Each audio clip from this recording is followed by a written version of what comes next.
সাকিব কি খেলবেন কানপুরে? কি অবস্থা আঙুলের চোটের? ম্যাচের দুদিন আগে মুখ খুললেন বাংলাদেশের কোচ। চেন্নাই টেস্টে জসপ্রীত বুমরার বলে আঙুলে চোট পেয়েছিলেন সাকিবুল হাসান।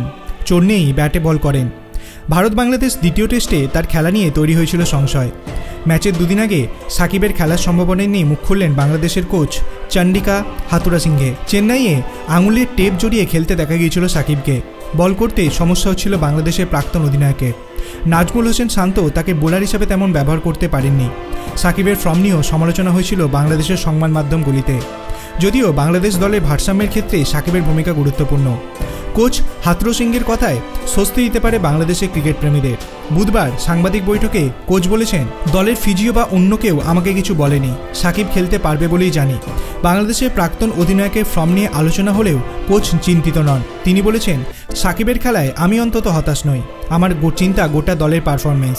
আরও ভালো করতে পারতাম আমরা। সাকিব নিজেও জানে ও আরও ভালো খেলতে পারে। তাছাড়া আমরা সবাই সাকিবের দক্ষতা সম্পর্কে ওয়াকিবহল। চেন্নাইয়ে দ্বিতীয় ইনিংসে কিন্তু সাকিব যথেষ্ট ভালো ব্যাটিং করেছিল। আত্মবিশ্বাসের অভাবের জন্য বড় ইনিংস খেলতে পারেনি তা নয়, প্রতিপক্ষ অনেক শক্তিশালী ছিল। উল্লেখ্য, চেন্নাইয়ে প্রথম ইনিংসে 32 এবং দ্বিতীয় ইনিংসে 25 রান করেন সাকিব। ম্যাচে মোট 21 ওভার বল করেন। বাংলাদেশের দল কানপুরে বুধবার প্রথম অনুশীলন করছে।